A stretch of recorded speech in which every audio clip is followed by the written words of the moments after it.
আসসালামু আলাইকুম। আলহামদুলিল্লাহ, আজকে একটি বিষয় নিয়ে আলোচনা করব যে বিষয়টি খুবই গুরুত্বপূর্ণ। আমাদের প্রথম যে কেবলাটি আছেন সেই কেবলার নাম হলো পবিত্র স্থান জেরুজালেম এবং মসজিদুল আকসা আমাদের প্রথম কেবলা। আজকের পবিত্র এই ভূমি মুসলিমের উম্মার চোখের একটি বড় একটি জলের কারণ। এটি আজ দখলকৃত মুজলুম অবস্থায় রয়েছে। এটিকে কিভাবে আমরা মুক্ত করতে পারি এবং মুক্ত করার জন্য কাদের এই দায়িত্বগুলো, আজকে সেই বিষয়ে জানব। আল কুদ্দুস শব্দটি কি? আল কুদ্দুস শব্দটি জেরুজালেমের একটি শহরের নাম। ইসলাম ধর্মে এটিকে বলা হয়। আর এটিকে আরও স্পেশালি কিভাবে বলা হয়, বাইতুল মুকাদ্দাস এবং আল মসজিদুল আকসা প্রথম কিবলা, যা ইসলামের এবং মুসলিমদের গুরুত্বপূর্ণ জায়গা। এই স্থানের গুরুত্বপূর্ণ বিষয় নিয়ে আল্লাহ কোরআনে অনেক ভূমিকা মর্যাদা রেখেছেন। প্রথমে সূরা আল ইসরা 17 নম্বর আয়াতের থেকে বলছে, পবিত্র তিনি যিনি তার বান্দাকে এক রাতে নিয়ে গেলেন মসজিদুল হারাম থেকে মসজিদুল আকসা, যার চারপাশকে বরকতময় করেছে। সূরা আম্বিয়া থেকে 21, 17, 71 নম্বর আয়াত। আমি ইব্রাহিম এবং লুতকে নিয়ে গিয়েছিলাম এমন এক ভূমিতে যা আমি জগৎবাসীর জন্য বরকতময় করেছি। এই যে আকসা,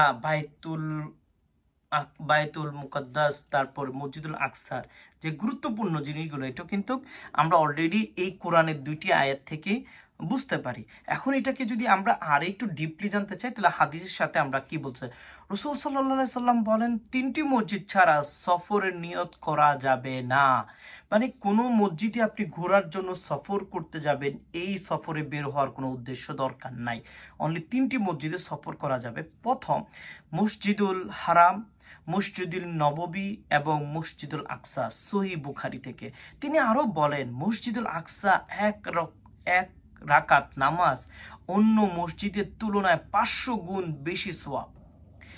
ঐতিহাসিক প্রেক্ষাপটে নবী দাউদ আলাইহিসসালাম এবং সুলাইমান আলাইহিসসালাম এর ভূমি রাজত্ব করেছেন। এই ভূমিতে কি করেছেন? রাজত্ব করেছেন। এবং খলিফা ওমর রাদিয়াল্লাহু তাআলা এই ভূমিতে বিজয় করেন 637 সালে। সালাউদ্দিন আইয়ুবী এটি আবার দখলমুক্ত করেন। মানে এটি একবার দখল হয়, আবার এটিকে দখলমুক্ত করেন। বর্তমানে অবস্থা মুসলিমদের দায়িত্ব। এখন যদি মুসলিমের দায়িত্ব বলি, আজ এই ভূমিতে রয়েছে ইসরায়েল রাষ্ট্র, যা ইসলামের দৃষ্টিতে জুলুমকারী অবৈধ দখলদার। ফিলিস্তিনের মানুষরা, মুসলিমরা আজও মজলুম। রাসূল সাল্লাল্লাহু আলাইহি ওয়াসাল্লাম বলেছেন, কিয়ামতের আগ মুহূর্তে এখানে হবে দজ্জালের পতন। আমাদের করণীয় কি এখন? আল কুদ্দুসকে হৃদয় ধারণ করা, ফিলিস্তিনের জন্য দোয়া করা, অর্থ সহযোগিতা পাঠানো, আলেম, মসজিদ এবং মিডিয়া তাদের পক্ষে কথা বলা, নিজেদের জীবনে ইসলামিক শিক্ষা বাস্তবায়ন করা। সর্বশেষ ভাই ও বোনদের জন্য আমি বলতে চাই, আল কুদ্দুস কোনো রাজনৈতিক বিষয় নয়, এটি একটি ঈমানের অংশ।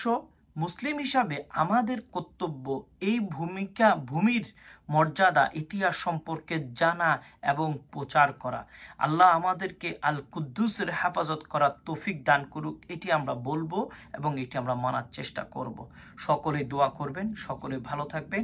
এই বিষয় নিয়ে আপনারা একটু রিসার্চ এবং পড়াশোনা করবেন দয়া করে। আসসালামু আলাইকুম। ইরানের বিজয় হবে এবং ফিলিস্তিনের বিজয় হবে, ইহুদিদের ধ্বংস হবে, এটি আল্লাহ বলে দিয়েছেন, এটি হবে ইনশাআল্লাহ। আসসালামু আলাইকুম।